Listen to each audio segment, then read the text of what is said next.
എല്ലാവർക്കും news first മലയാളത്തിന്റെ പുതിയ വീഡിയോയിലേക്ക് സ്വാഗതം. ക്രിക്കറ്റ് ലോകത്തെ ഏറ്റവും പുതിയ വാർത്തകൾ ആദ്യമേ അറിയാൻ ഈ ചാനൽ മറക്കാതെ സബ്സ്ക്രൈബ് ചെയ്യുക. IPL 2026 49ാം മത്സരത്തിൽ സൺറൈസേഴ്സ് ഹൈദരാബാദിനെതിരെ ഏറ്റുവാങ്ങിയ കനത്ത തോൽവിക്ക് പിന്നാലെ ക്രിക്കറ്റ് ലോകത്തെ ആകെ ഞെട്ടിപ്പിക്കുന്ന വെളിപ്പെടുത്തലുകളുമായി പഞ്ചാബ് കിങ്സ് നായകൻ ശ്രേയസ് അയ്യർ രംഗത്ത് വന്നിരിക്കുകയാണ്. തുടർച്ചയായ മൂന്നാം തവണയും നേരിട്ട ഈ നാണംകെട്ട പരാജയത്തിനു ശേഷം പോസ്റ്റ് മാച്ച് പ്രസന്റേഷനായി വേദിയിലെത്തിയ ശ്രേയസിന്റെ മുഖത്ത് അടക്കാനാവാത്ത രോഷവും കടുത്ത നിരാശയും പ്രകടമായിരുന്നു. കേവലമൊരു തോൽവിയുടെ സങ്കടം മാത്രമായിരുന്നില്ല അത്. സ്വന്തം ടീമിന്റെ ദയനീയ പ്രകടനത്തിലുള്ള അങ്ങേയറ്റത്തെ അമർഷവും കയ്പും ആ വാക്കുകളിൽ നിറഞ്ഞുനിന്നു.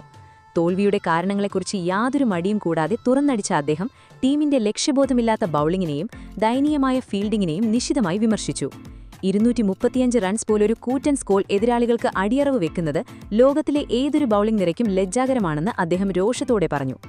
ആദ്യ പന്ത് മുതൽ ഹൈദരാബാദ് ബാറ്റർമാർക്ക് അടിച്ചു തകർക്കാനുള്ള അവസരം പഞ്ചാബ് ബൌളർമാർ നൽകിയെന്നും യാതൊരു ദിശാബോധവുമില്ലാത്ത തന്ത്രങ്ങളാണ് മൈതാനത്ത് കണ്ടതെന്നും അദ്ദേഹം തുറന്ന് സമ്മതിച്ചു.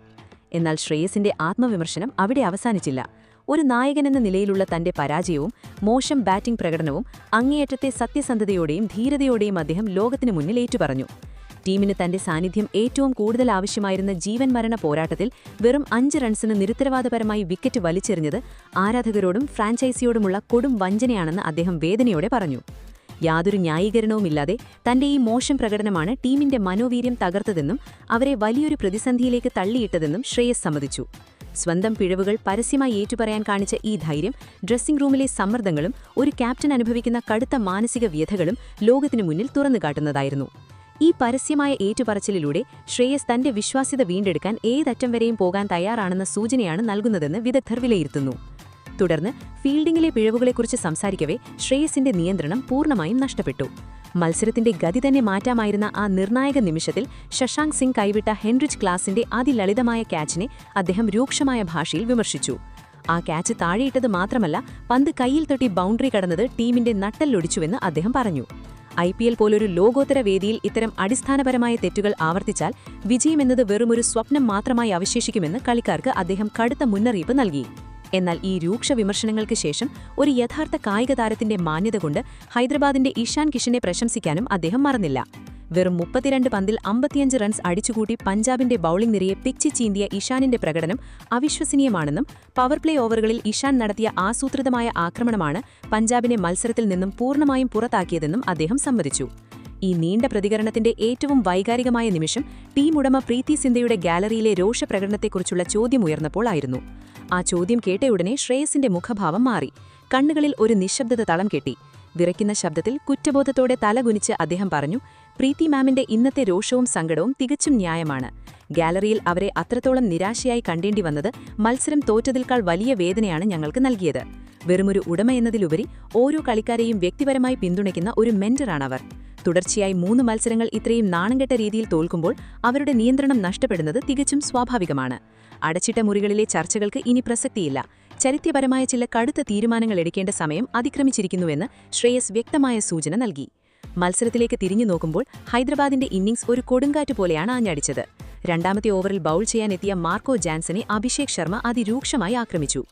ആദ്യ പന്തിൽ തന്നെ ലോങ് ഓഫിലൂടെ സിക്സർ പറത്തിയ അഭിഷേക് അടുത്ത പന്തിൽ ബൌണ്ടറിയും 4ാം പന്തിൽ വീണ്ടും ഒരു സിക്സറും നേടി ജാൻസനെ അക്ഷരാർത്ഥത്തിൽ വിറപ്പിച്ചു. വെറും 13 പന്തിൽ 2 ഫോറുകളും 4 കൂറ്റൻ സിക്സറുകളും അടക്കം 35 റൺസ് നേടിയ അഭിഷേകിനെ 4ാം ഓവറിൽ ലോക്കി ഫെർഗ്യൂസന്റെ പന്തിൽ ശ്രേയസ് അയ്യർ ക്യാച്ചെടുത്ത് പുറത്താക്കുമ്പോഴേക്കും സ്കോർ ബോർഡിൽ തീപ്പൊരി പാറിയിരുന്നു. ട്രാവിസ് ഹെഡിനൊപ്പം 50 റൺസിന്റെ കൂട്ടുകെട്ടും പിറന്നു. മിയാപൂർ സ്റ്റേഡിയത്തിൽ അഭിഷേകിന്റെ വിക്കറ്റ് വീണപ്പോൾ പഞ്ചാബ് തിരിച്ചുവരുമെന്ന് കരുതിയെങ്കിലും ട്രാവിസ് ഹെഡിന്റെ ലക്ഷ്യം മറ്റൊന്നായിരുന്നു. അർഷ്ദീപ് സിംഗിന്റെ ഓവറിൽ 2 തുടർച്ചയായ സിക്സറുകളും ഒരു കിടിലൻ ഫോറും പായിച്ച് ട്രാവിസ് ഹെഡ് ലോകത്തിലെ ഏറ്റവും അപകടകാരിയായ ബാറ്റർ തന്നെയാണെന്ന് തെളിയിച്ചു. 6ാം ഓവറിൽ ലോക്കി ഫെർഗ്യൂസനെ തിരികെ കൊണ്ടുവന്നപ്പോഴും മിഡ് വിക്കറ്റിന് മുകളിലൂടെ പന്ത് അതിർത്തി കടത്തി ട്രാവിസ് ഹെഡ് തന്റെ അപ്രമാദിത്വം തുടർന്നു. എന്നാൽ ക്രിക്കറ്റ് എന്ന അനിശ്ചിതത്വങ്ങളുടെ കളിയിൽ 7ാം ഓവറിൽ യുസ്വേന്ദ്ര ചഹലിലൂടെ പഞ്ചാബ് ഒരു തിരിച്ചുവരവ് നടത്തി. ചഹലിന്റെ മാന്ത്രികമായ ഒരു ഗൂഗ്ലിയിൽ പൂർണ്ണമായും കബളിപ്പിക്കപ്പെട്ട ഹെഡ് പന്ത് വായുവിലേക്ക് ഉയർത്തിയടിക്കുകയും ലോങ് ഓണിൽ മാർക്കോ ജാൻസന്റെ കൈകളിൽ സുരക്ഷിതമായി അവസാനിക്കുകയും ചെയ്തു. അതിനുശേഷമാണ് ഇഷാൻ കിഷനും ഹെൻറിച്ച് ക്ലാസിനും ചേർന്ന് പഞ്ചാബ് ഫീൽഡർമാരെ മൈതാനത്തിന്റെ നാനാഭാഗത്തേക്ക് ഓടിച്ചത്. തികച്ചും വിനാശകാരിയായ ഒരു അവതാരത്തിലായിരുന്ന ഇഷാനിന്റെ ബാറ്റിൽ നിന്ന് ഓരോ പന്തും റോക്കറ്റ് വേഗത്തിലാണ് പാഞ്ഞത്. 8ാം ഓവറിൽ ലോക്കി ഫെർഗ്യൂസന്റെ പന്തിൽ ഇഷാൻ കിഷന്റെ ഒരു അനായാസ ക്യാച്ച് കൂപ്പർ കൊണോലി കൈവിട്ടത് മത്സരത്തിലെ മറ്റൊരു വലിയ വഴിതിരിവായി മാറി. ഈ ജീവൻദാനത്തിനു ശേഷം ഇഷാൻ കൂടുതൽ അപകടകാരിയായി മാറി. മിയാപൂരിലെ ഈ ചരിത്ര സ്റ്റേഡിയത്തിൽ സൺറൈസേഴ്സ് ഹൈദരാബാദിന്റെ ഇന്നിംഗ്സ് അതിന്റെ മധ്യഭാഗത്തേക്ക് കടക്കുമ്പോൾ 9ാം ഓവറിൽ ജീവൻദാനം ലഭിച്ചതിന്റെ സർവ്വ രൗദ്രഭാവങ്ങളുമായി ഇഷാൻ കിഷൻ പഞ്ചാബ് ബൌളർമാർക്കുമേൽ സംഹാരതാണ്ഡവമാടുകയായിരുന്നു. ഒരു നിമിഷം പോലും ശ്വാസമെടുക്കാൻ അനുവദിക്കാതെ തുടർച്ചയായ പടുകൂറ്റൻ സിക്സറുകൾ അതിർത്തി കടത്തി ഇഷാൻ തന്റെ അർദ്ധ സെഞ്ചുറി പൂർത്തിയാക്കിയ ആ നിമിഷം തന്നെ പഞ്ചാബിന്റെ നേരിയ പ്രതീക്ഷകൾ പോലും പൂർണ്ണമായും കരിഞ്ഞുപോയി. പിന്നീട് ക്രീസിലൊന്നിച്ച ക്ലാസിനും ഇഷാനും ചേർന്ന് നടത്തിയ ഈ കൂട്ടക്കുരുതിയിൽ സൺറൈസേഴ്സ് ഹൈദരാബാദിന്റെ സ്കോർബോർഡ് 235 എന്ന് എത്തിപ്പിടിക്കാനാവാത്ത ഹിമാലയം ലക്ഷ്യത്തിലേക്ക് അനായാസം കുതിച്ചെത്തി. ഓരോ പന്തും അതിർത്തി കടക്കുമ്പോൾ മൈതാനത്ത് നിൽക്കുന്ന പഞ്ചാബ് കളിക്കാരുടെ മുഖത്ത് ഭയവും നിസ്സഹായതയും നിഴലിച്ചിരുന്നു. മറുപടി ബാറ്റിംഗിനിറങ്ങിയ പഞ്ചാബ് കിങ്സിന്റെ അവസ്ഥ ദയനീയമായിരുന്നു.